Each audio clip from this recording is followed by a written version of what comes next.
இந்த கதையில் லைலாவோட நல்ல குணத்துக்கு எவ்வளோ பிரச்சனை வந்தாலும் எப்படி நல்லதே நடக்குதுன்னு தான் பார்க்க போகிறோம். ஒரு அழகான காட்டில் லைலா குருவி வாழ்ந்துட்டு வந்துச்சு. லைலா அந்த காட்டில் வீடு கட்டுற வேலையை பார்த்துட்டு இருந்துச்சு. நல்ல வளமான வீடு கட்டுறதுக்காக காட்டுக்குள்ள நல்ல குச்சியாக எடுத்துட்டு வந்து வீடு கட்டுச்சு. லைலா நேர்மையாக வேலை செய்கிறதுனால காட்டில் எல்லாரும் லைலா கிட்ட வீடு கட்ட சொல்லி கேட்பாங்க.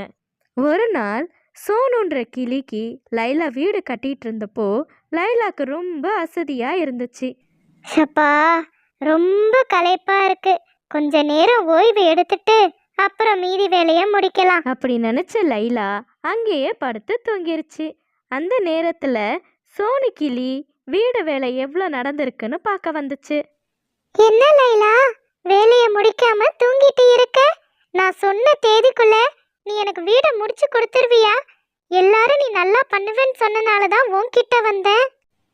உங்களுக்காக நான் காட்டோட எல்லைக்கே போய் நல்ல குச்சியா எடுத்துட்டு வந்து கட்டிக்கிட்டு இருக்கேன். அதனால ரொம்ப அசதியா இருந்துச்சேன்னு கொஞ்சம் தூங்கிட்டேன். நீங்க ஒன்றும் கவலைப்படாதீங்க, நான் சொன்ன டைம்குள்ள வீடை முடிச்சு தந்துடுறேன். அப்படி சொன்ன லைலா சோனு சொன்ன தேதிக்குள்ள வீடை கட்டி முடிச்சிருச்சு. அப்பாடா, ஒரு வழியா சொன்ன தேதிக்குள்ள வீட்டு வேலையை முடிச்சாச்சு. இப்ப சோனு கிளி வந்தா ரொம்ப பிடிக்கும் நான் நினைக்கிறேன். சோனு கிளி வீட்டை பார்க்க வந்துச்சு. ஆஹா ஆஹா, என்ன ஒரு அழகான வீடு! எனக்கு ரொம்ப சந்தோஷமா இருக்கு, எனக்கு ரொம்ப பிடிச்சிருக்கு. அப்படி சொன்ன சோனு லைலாக்கு பேசின காசை விட அதிகமான காசே கொடுத்துருச்சு. லைலாக்கு ரொம்ப சந்தோஷமா இருந்துச்சு. அந்த காசை எடுத்துட்டு லைலா வீட்டுக்கு போயிட்டா. இதுதான் லட்சு. லட்சுவும் வீடு கட்டுற வேலை தான் பார்க்குது. ஆனால் லட்சுவோட வீடு தரமாகவே இருக்காது. அதனால லட்சுக்கிட்ட யாரும் வீடு கட்ட சொல்லி கேட்க மாட்டாங்க. லட்சுக்கு லைலா மேலே ரொம்ப பொறாமையாக இருந்துச்சு. ஹே லைலா, நீ என்னோட தொழிலுக்கு போட்டியா இருக்க. எனக்கு உன்னை பார்த்தாலே பிடிக்கல. ஏன்னா எல்லாரும் நீ தரமா வேலை பண்றனால உன்கிட்ட தான் வீடு கட்ட வராங்க. எனக்கு பெரிய நஷ்டமா இருக்கு. நான் நல்ல நேரமா பார்த்து உன்னை இங்க இருந்து துரத்துறேனா இல்லையான்னு பாரு. அப்புறம் எல்லாரும் வேற வழி இல்லாம என்கிட்ட தான் வீடு கட்ட சொல்லுவாங்க. லட்சு லைலாவை சீக்கிரமா வெளியே அனுப்பணும்னு நல்ல சந்தர்ப்பத்துக்காக காத்துக்கிட்டு இருந்துச்சு. அதே சமயம் அந்த ஊர்ல இருந்த பண்ணையார் லைலாவை வர சொல்லியிருந்தாரு. வணக்கம் ஐயா, நீங்க எதுக்காக என்ன கூப்பிட்டீங்கன்னு நான் தெரிஞ்சுக்கலாமா? வா லைலா, என் தோட்டத்துல ஒரு வீடு கட்டணும். நீதான் நல்ல தரமா கட்டுவேன்னு ஊருக்குள்ள எல்லாரும் சொன்னாங்க. அதனாலதான் உன்னை கூப்பிட்டேன். ரொம்ப சந்தோஷம் ஐயா. கண்டிப்பா நீங்க நினைச்ச மாதிரி நான் நல்ல வளமான குச்சியா தேடி எடுத்துட்டு வந்து வீடு கட்டி தரேன். உங்களுக்கு கண்டிப்பா நான் கட்டுற வீடு பிடிக்கும். பார்க்கலாம் பார்க்கலாம். ஆனா ஒண்ணு, வீடு மட்டும் தரமா இல்லைன்னா நீ இந்த காட்டுலயே இருக்க முடியாது. நேர்மையா இருக்கணும், புரியுதா? பண்ணையார்கிட்ட சம்பந்தத்தை சொன்ன லைலா அங்கிருந்து கிளம்பி குச்சியை தேட ஆரம்பிச்சிச்சு. காட்டு ஃபுல்லா தேடி நல்ல தரமான குச்சியா எடுத்துட்டு வந்து லைலா வீடு கட்டவும் ஆரம்பிச்சிச்சு. நல்ல குச்சியா தேர்ந்து எடுத்து அதுல வீடு கட்ட ஆரம்பிச்சதுனால வீடு ரொம்ப பிரமிப்பாவும் பிரம்மாண்டமாவும் இருந்துச்சு. அப்பாடா, கண்டிப்பா இந்த வீடு பண்ணையார் ஐயாக்கு பிடிக்கும்னு நான் நம்புறேன். ஏன் கண்ணே பற்றும் போல இருக்கு. முதல்ல சுத்தி போடணும். ரொம்ப அசதியா இருக்கு. அப்படியே படுத்து ஒரு தூக்கத்தை போடுவோம். அப்படி நினைச்ச லைலா அங்கேயே படுத்து தூங்க ஆரம்பிச்சிருச்சு. இதை பார்த்துட்டு இருந்த லட்சு அந்த வீடோட பக்கத்துல வந்துச்சு. அடேங்கப்பா, இவ்ளோ தரமா பிரம்மாண்டமான வீடா! ஆஹா, நானே அசந்து போயிட்டேன். இத மட்டும் பண்ணையாரோ இல்ல ஊர் மக்கள் பார்த்தாங்க, அப்புறம் நமக்கிட்ட வீடு கட்டித்தாங்கன்னு சொல்லிட்டு வர ஒருத்தர் ரெண்டு பேரு கூட வரமாட்டாங்க. இந்த லைலாவை இப்ப ஏதாவது பண்ணணுமே. இல்ல இல்ல, இந்த வீட்டை பண்ணலாம். அப்படி நினைச்ச லட்சு அந்த வீட்டை ஒரு கோடாரி வச்சு உடைச்சிருச்சு. யாரும் பார்க்கறதுக்கு முன்னாடி அங்கிருந்து கிளம்பிருச்சு. கொஞ்ச நேரத்துல லைலா முழிச்சு பார்த்துச்சு. லைலா முழிச்சு பார்த்தோன்னே ரொம்ப அதிர்ச்சி ஆயிருச்சு. அட கடவுளே, என்ன இப்படி ஆயிருச்சு? யாரு இப்படி பண்ணா? நான் எவ்வளோ கஷ்டப்பட்டு இந்த வீடை கட்டினேன். இன்னும் கொஞ்ச நேரத்துல பண்ணையார் வந்துருவாரே. பண்ணையார் கேட்டா நான் என்ன சொல்லுவேன்? வீடு தரமா இல்லைன்னா ஊரை விட்டு அனுப்பிடுவேன்னு சொன்னாரு. வீடே உடஞ்சி இருக்கே. இப்ப நான் என்ன செய்வேன்? லைலா அழுதுட்டு இருந்தப்போ அங்க ஒரு மேகம் வந்துச்சு. லைலா, நீ ஏன் அழுகுற? எனக்கு உன்னை ரொம்ப பிடிக்கும். நான் உன்னை ரொம்ப நாளா பார்த்துட்டே தான் இருக்கேன். நீ இவ்வளோ நல்லவளா இருக்கே. நீ அழுதா எனக்கே கஷ்டமா இருக்கு. மேகமே, நான் தூங்கிட்டு இருந்தப்போ யாரோ வந்து இந்த வீட்டை உடைச்சிட்டாங்க. பண்ணையார் இப்போ வந்துருவாரு. நான் என்ன பதில் சொல்லுவேன்? நீ கவலைப்படாதே, நான் உனக்கு உதவி செய்றேன். நான் இப்போ பண்ணையார் வீட்டு பக்கம் மழை பொழிய போறேன்.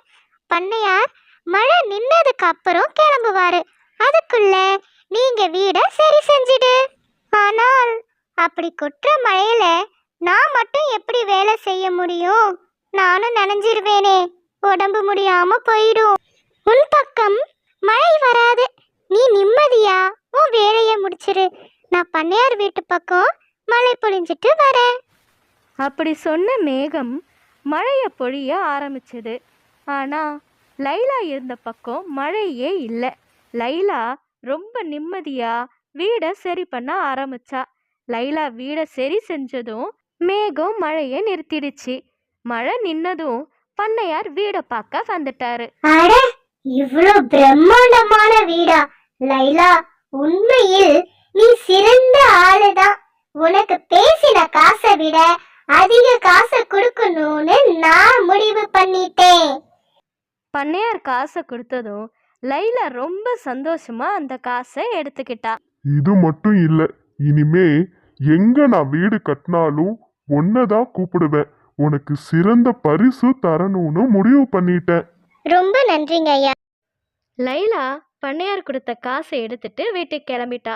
வீட்டுக்கு போய் நிம்மதியா ஓய்வு எடுத்தா. அதே சமயம் லட்சுவோட வீடு ஏற்கனவே பலவீனமா இருந்தனால மழை பெஞ்சப்போ வீடு கீழே விழுந்து உடஞ்சிருச்சு. லட்சு வீடு உடஞ்சதை நினைச்சு அழுதுட்டே இருந்தா. ஹாய். லாக்பூர்ன்ற கிராமத்துல பனிக்காலம் ஆரம்பிச்சிச்சு. லைலா அவ வீட்டில் சந்தோஷமா இயற்கையை ரசிச்சுட்டு இருந்தா. ஏன்னா பனிக்காலம் ஆரம்பிக்கிறதுக்கு முன்னாடியே வேண்டிய உணவெல்லாம் சேகரித்து வச்சிருந்தா. பக்கத்து மரத்துல லட்சுவும் ஜக்குவும் கூடு கட்டி வாழ்ந்துட்டு இருந்தாங்க. 2 பேருமே ரொம்ப சோம்பேறியா இருந்தாங்க. ஜக்கு, என்ன இப்படி குளிருது? இந்த முறை ரொம்ப குளிராதான் இருக்கு. என்னால முடியல.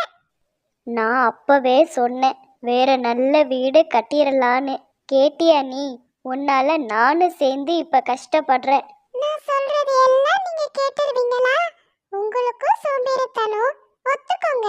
என்னமோ நான் சொன்னதை கேட்டு செஞ்ச மாதிரி பேசுவீங்க. சரி சரி, வா, நம்ம லைலா கிட்ட உதவி கேட்கலாம். நேரம் ஆக ஆக இருட்டிட்டே இருக்கும். இன்னும் குளிர் அதிகமாகிடும். ஜக்கு அப்படி சொன்னோனே 2 பேரும் லைலா வீட்டு பக்கம் போய் லைலா வீட்டு கதவை தட்டினாங்க. லைலா 2 பேரையும் வீட்டுக்குள்ள விட்டா. ஏன்னா லைலாக்கு அடுத்தவங்களுக்கு உதவுறது ரொம்ப பிடிக்கும். லைலா, எங்களுக்கு ரொம்ப குளிருது. இன்னைக்கு ஒரு நாள் உன் வீட்ல இருந்துக்கிறோம். நாளைக்கு வேற நல்ல வீடா கட்டிட்டு இங்க இருந்து கிளம்பிடுறோம். லட்சோக்கா, நீங்க 2 பேரும் இங்க தாராளமா இருக்கலாம். நான் இந்த உதவி கூட உங்களுக்கு செய்யாம இருப்பேனா? உங்க வீடு மாதிரி நினைச்சு நிம்மதியா படுத்து தூங்குங்க. அன்னைக்கு ராத்திரி இருட்டினோடனே பனி ரொம்ப அதிகமாக இருந்துச்சு. லட்சுவும் ஜக்குவும் லைலா வீட்டில் ரொம்ப நிம்மதியாக தூங்கிட்டு இருந்தாங்க. மறுநாள் காலையில் விடிஞ்சோடனே லைலா சீக்கிரமாக ஏஞ்சிட்டா. லட்சுவையும் ஜக்குவையும் எழுப்ப ஆரம்பிச்சா. ஆனால் அவங்க 2 பேரும் நல்லா தூங்கிட்டே இருந்தாங்க. ஜக்கு அண்ணா, சீக்கிரம் எந்திரிங்க, விடிஞ்சிருச்சு. இவ்வளோ நேரமா தூங்குவீங்க? லட்சு அக்கா, ஏஞ்சி நீங்க உணவு தேட போங்க. ஜக்கு அண்ணா, வீடு கட்டுறேன்னு சொல்லியிருக்கீங்க. வீடு கட்டுற வேலையை ஆரம்பிங்க. லைலா, எனக்கு உடம்பே சரியில்லை. நாங்க நேத்து பனியில ரொம்ப நேரம் இருந்தோம். அதனால இன்னைக்கு ஒரு நாள் நாங்க ரெஸ்ட் எடுத்துக்கிறோம். நாளைக்கு கண்டிப்பா நாங்க வீடு கட்டி அந்த வீட்டுக்கு போயிடுறோம். ஓ அப்படியா? சரி சரி, நீங்க 2 பேரும் போய் விடுங்க.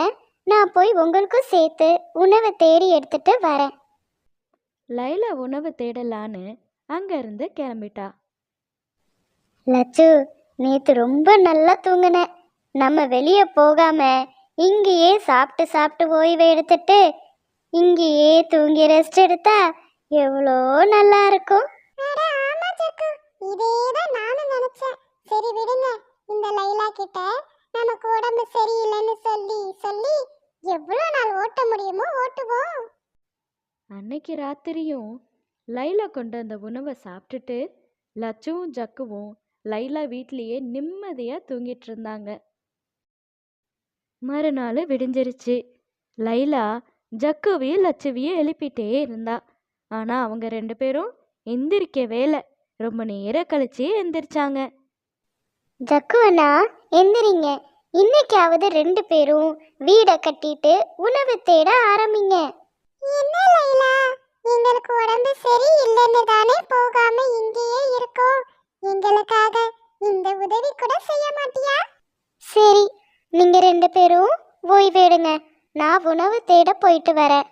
அவங்க 2 பேரும் அப்படி சொன்னோனே லைலா அங்கேருந்து உணவு தேட கிளம்பிட்டா. இப்படியே சில நாட்கள் போயிருச்சு. ஜக்குவும் லச்சுவும் லைலாவை ஏமாத்துறாங்கன்னு கொஞ்சம் கொஞ்சமாக லைலாக்கு புரிய ஆரம்பிச்சிச்சு. இவங்க 2 பேரும் என்னை ஏமாத்துறாங்கன்னு எனக்கு நல்லா புரிஞ்சிருச்சு. எப்படி இவங்க 2 பேரையும் நான் என் வீட்டை விட்டு வெளியே அனுப்புவேன்? நான் உதவி செய்கிறது தப்பில்லை, ஆனால் அவங்க 2 பேரும் கஷ்டப்படாம சாப்பிடணுன்றதுக்காக என்ன கஷ்டப்படுத்துறாங்க. வர வர எனக்கு கூட உணவை வைக்காம அவங்க 2 பேரும் எல்லாத்தையும் சாப்பிட்டுடுறாங்க. எனக்கு ரொம்ப கஷ்டமா இருக்கு. குருவியே, நீ இவ்வளோ நேரம் புலம்புனது நான் கேட்டுட்டு தான் இருந்தேன். நீ இப்போதைக்கு நிம்மதியா வேற வீட்ல இரு. அவங்க தனியா இருந்தாதான் உன்னோட அருமை அவங்களுக்கு புரியும். சரிதா, துஷ்டனை கண்டா தூர விலகுன்னு பெரியவங்க சொல்லுவாங்க. நான் விலகி இருக்கிறேன், ஆனா நான் எப்படி வீடு கட்ட முடியும்? ஏன்னா மழைக்காலம் ஆரம்பிக்க போகுது. கவலைப்படாத, நான் இப்ப ஒரு மேஜிக் வீடா மாறிடுறேன். நீ இங்கேயே தங்கிக்கலாம், நிம்மதியா இரு. அந்த பம்கின் ஒரு மேஜிக் வீடாக மாறிடுச்சு. லைலா அந்த வீட்டுக்குள்ளே போய் நிம்மதியாக இருந்தா. அதே சமயம் லச்சுவும் ஜக்குவும் லைலா இன்னும் வீட்டுக்கு வராததை நினச்சி கவலைப்பட்டாங்க. ஜக்கு, இன்னும் லைலா ஏன் வீட்டுக்கு வரல? என்னாச்சுன்னு தெரியலையே. எங்க போயிருப்பா? உணவு தேடுறேன்னு தான் போனா. லச்சு, கல்லுக்குள் ஈரம். உனக்கும் இரக்க குணம் இருக்கு. லைலாவை நினைச்சு கவலைப்படுறியே. பரவாயில்ல பரவாயில்ல. அதெல்லாம் ஒன்றும் இல்லை, எனக்கு பசிக்குது. இந்த லைலா உணவு கொண்டு வரேன்னு போனவ இன்னும் காணோம். அதுக்காக தான் காத்துக்கிட்டு இருக்கேன். நான் கூட நீ நல்லவளா மாறிட்டியோன்னு நினைச்சேன். சரி வா, நம்மளே போய் உணவை தேடலாம். நமக்கு பிடிச்ச உணவை எடுத்துட்டு வருவோம். அதெல்லாம் முடியாது, நம்ம நல்லா உட்கார்ந்து சாப்பிடணும். என்னால இந்த மழை பனியிலெல்லாம் அலைஞ்சு அலைஞ்சு உணவு தேட அலைய முடியாது. லட்சு, ஆனா இப்போ வேற வழி இல்லை. உணவு தேடிட்டு போன லைலாவை காணோம். அவளையும் தேடணும். அவ கிடைச்சாதான் நம்ம நினைச்ச மாதிரி உணவு கிடைக்கும். வா வா, போய் உணவை தேடிட்டு அப்படியே லைலாவையும் தேடிட்டு வரலாம். ஜக்கு அப்படி சொன்னோனே 2 பேரும் லைலாவை தேடலான்னு போனாங்க. ரொம்ப நேரம் கழிச்சு லைலா அங்கே ஒரு பம்கின் வீட்டில் நிம்மதியாக இருந்ததை பார்த்தாங்க. ஜக்கு, பாத்தியா பாத்தியா, நம்ம கிட்ட வந்தா உணவு தேட சொல்லுவோன்னு இங்க தனியா வீடு கட்டிட்டு நிம்மதியா இருக்கு இந்த லைலா. நான் அவளை நிம்மதியா இருக்க விட்டுருவேனா? இப்ப பாருங்க என் நடிப்ப. அப்படி சொன்ன லச்சு அழுதுட்டே லைலாவை வெளியே கூப்பிட்டா. என்னாச்சு லட்சு அக்கா, ஏன் இப்படி அழுவுறீங்க? என்னாச்சு? நான் இங்கே தான் இருக்கேன்னு உங்களுக்கு எப்படி தெரியும்? லைலா, லைலா, என்ன மன்னிச்சிடு, என்ன மன்னிச்சிடு. உன்னை ஏமாத்தி நீ கொண்டு வர உணவை சாப்பிட்டு உன் வீட்லயே இருக்கலாம்னு நாங்க நினைச்சோம். கடவுள் எனக்கு நல்ல தண்டனை கொடுத்துட்டாரு. தண்டனையா? என்ன தண்டனை? என்ன சொல்றீங்க? எனக்கு ஒண்ணுமே புரியலையே. லைலா, நேத்து நைட்டு மழை பெஞ்சப்போ மின்னல் தாக்கி என் கண்கள் பார்வை இழந்துருச்சு. என்னால இப்ப பார்க்க முடியாது. உன்னோட இந்த அழகான முகத்தை பார்க்க கூட எனக்கு கொடுப்பனை இல்ல லைலா. அச்சச்சோ, என்ன சொல்றீங்க? உங்களுக்கு இப்ப பார்வையே தெரியலையா லட்சு அக்கா? ஐயோ, ஏன் தப்புதான். உங்க 2 பேரை நான் தனியா விட்டு வந்திருக்க கூடாது. வாங்க, நம்ம அந்த வீட்டுக்கே போலாம். இனிமே நான் உங்களை விட்டு எங்கேயும் போக மாட்டேன். லட்சுவோட நடிப்பை நம்பி லைலா மறுபடியும் அவ வீட்டுக்கே போயிட்டா. நீங்க 2 பேரும் ஓய்வெடுங்க. ஜக்கோனா, நீங்க வீட்லயே இருங்க. லட்சு அக்காக்கு உதவியா இருங்க. நான் உங்களுக்கும் சேர்த்து உணவு தேடிட்டு வரேன். அப்படி சொன்ன லைலா உணவு தேட வெளியே போயிட்டா. குளிர்காலம் முடிஞ்சு மழைக்காலம் ஆரம்பிச்சிருச்சு. மழை ரொம்ப பெஞ்சனால லைலாக்கு உணவு தேடவே முடியல. பம்கின் வீடு பக்கத்தில் இருந்தனால கொஞ்ச நேரம் ஓய்வு எடுத்துட்டு மறுபடியும் உணவை தேடலான்னு முடிவு பண்ணுச்சு லைலா. அதே சமயம் ஜக்குவும் லட்சுவும் லைலா உணவு கொண்டு வருன்ற நம்பிக்கையில் காத்துக்கிட்டே இருந்தாங்க. என்ன லட்சு, இந்த லைலா எப்போ வெளியே போச்சு? இவ்வளோ நேரம் ஆகி இன்னும் காணோம். எனக்கு ரொம்ப பசி எடுக்க ஆரம்பிச்சிருச்சு. வா, நம்ம வெளியே போய் பார்க்கலாம். அப்படி நினச்ச 2 பேரும் வெளியே வந்தப்போ மழையோட தாக்கம் அதிகமாக இருந்தனால மின்னல் தாக்கி 2 பேருக்கும் கண் பார்வை உண்மையாகவே போயிடுச்சு. என் கண்ணு, என் கண்ணு. ஹாய் குட்டீஸ், இந்த கதையிலேருந்து நாம தெரிஞ்சுக்க வேண்டியது, எப்பவுமே அடுத்தவங்களை ஏமாற்றக்கூடாது, பொய் சொல்லவும் கூடாது. அப்படி நம்ம பொய் சொல்லி ஏமாத்தினா அதோட விளைவு ரொம்ப மோசமாக இருக்கும். Okay, bye. Subscribe.